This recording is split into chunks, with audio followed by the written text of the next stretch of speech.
You have an enemy. He knows everything about you, every insecurity, every fear, every failure you've ever tried to forget. He knows exactly what to say to stop you in your tracks, and he says it at the worst possible time. He's not a person. He's not a rival. He's not someone you can fight, block, or walk away from. He is you. The voice inside your own head, the one that says you're not ready when you're about to take the leap.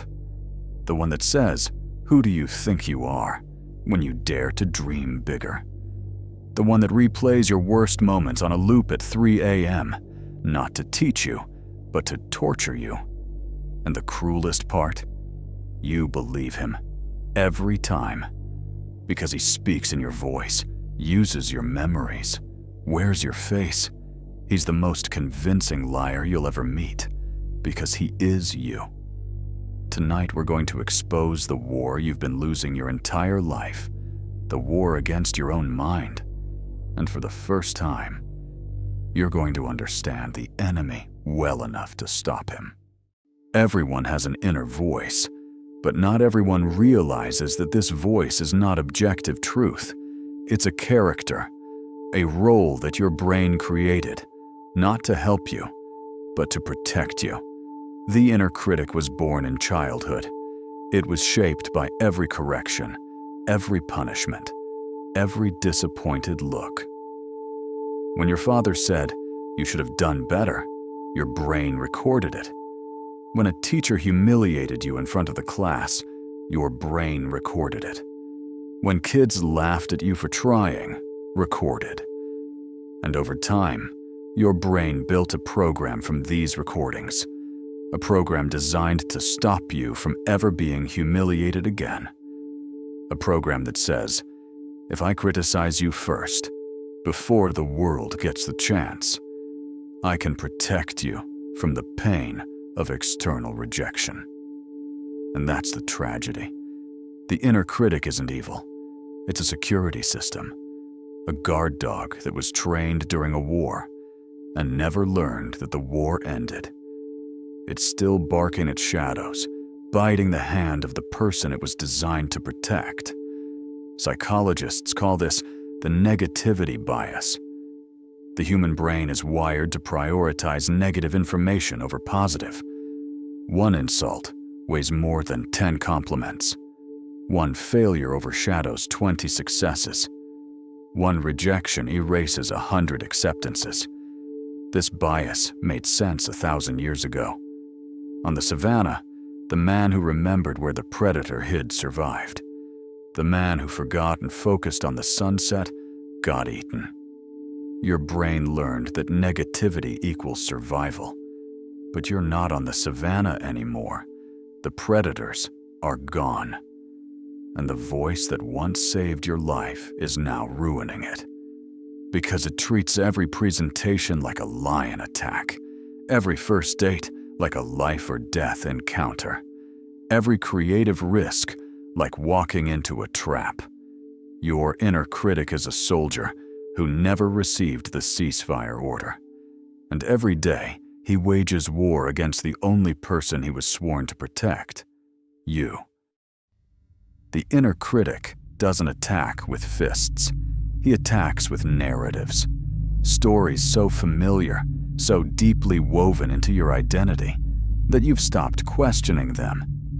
You treat them as facts. They're not facts. They're scripts. I'm not smart enough. That's a script.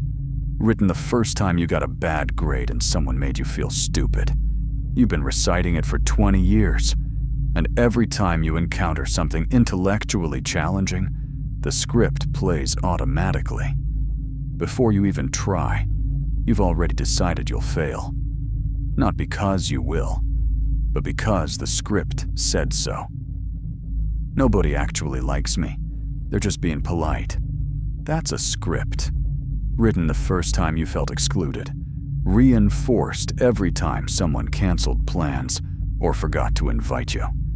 And now it runs in the background of every friendship, every conversation, every social interaction.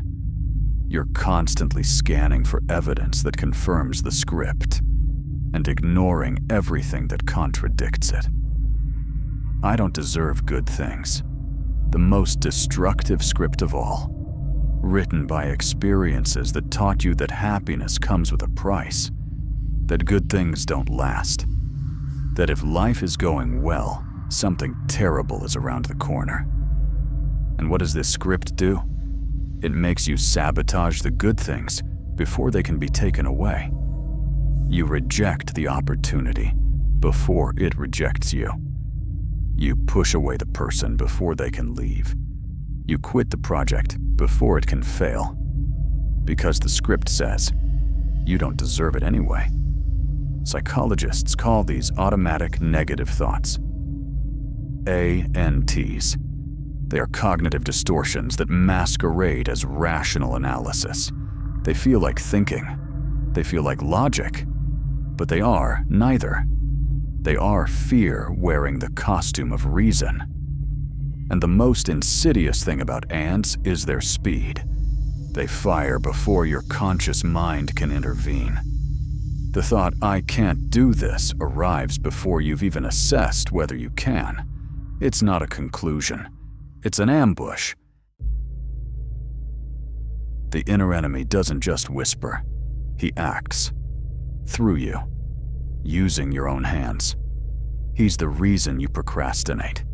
Not because you're lazy, but because starting means risking failure. And the inner enemy would rather you stay frozen in potential than exposed in action. As long as you don't try, you can't fail. And as long as you can't fail, the inner critic has nothing new to attack you with. He's the reason you pick fights with people who love you. Because love means vulnerability. And vulnerability means someone can hurt you.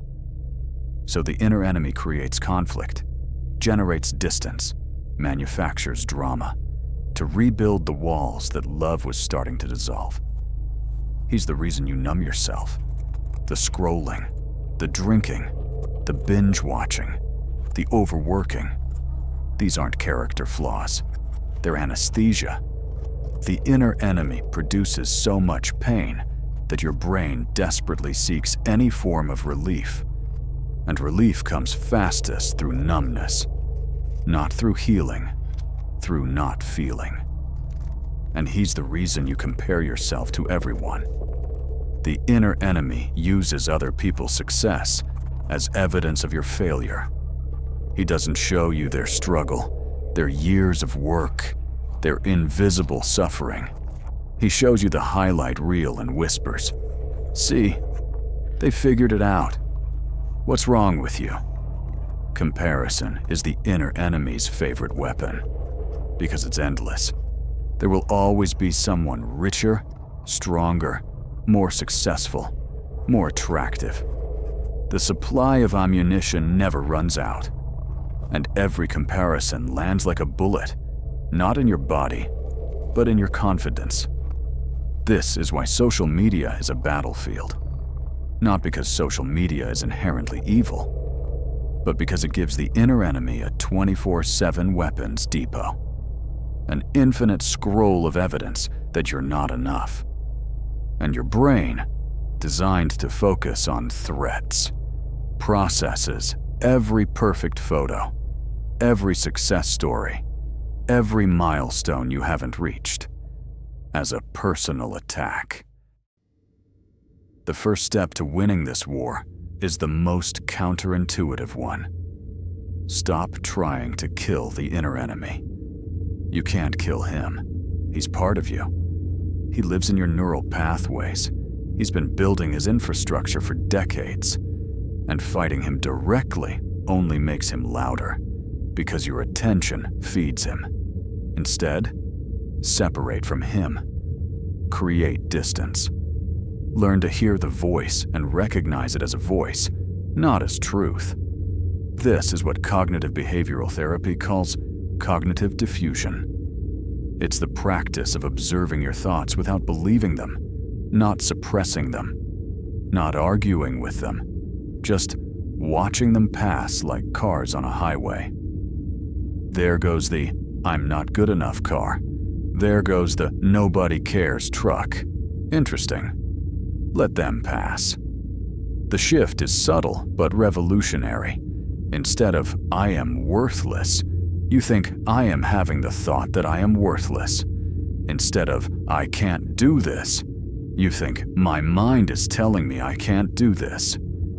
That small grammatical change creates enormous psychological distance, because "I am worthless" is an identity statement.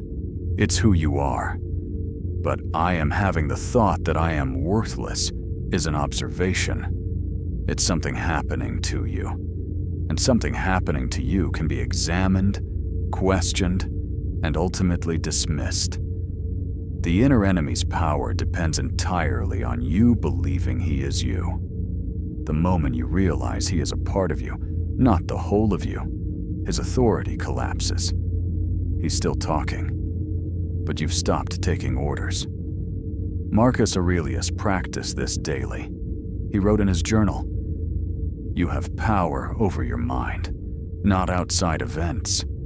He was talking to his own inner enemy, acknowledging the voice, refusing the command, choosing his response instead of reacting to the noise.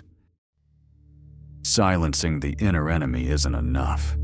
You need a counter voice, a voice that speaks with equal authority, but from a place of truth instead of fear. This counter voice isn't positive thinking. It's not affirmations in the mirror. It's not pretending the negative thoughts don't exist. It's evidence-based rebuttal. Cold, factual, undeniable. The inner enemy says, "You always fail." The counter voice says, "Name 5 times I succeeded." And you name them, not to feel good, but to correct the record. Because the inner critic's case is built on selective evidence. He only presents the failures. The counter voice brings the full file. The inner enemy says, "They don't respect you." The counter voice says, "Last week, 3 people asked for my opinion because they value my judgment."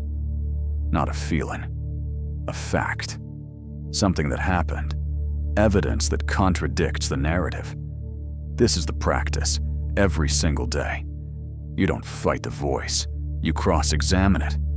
Like a lawyer who knows the witness is lying, you don't yell. You ask questions.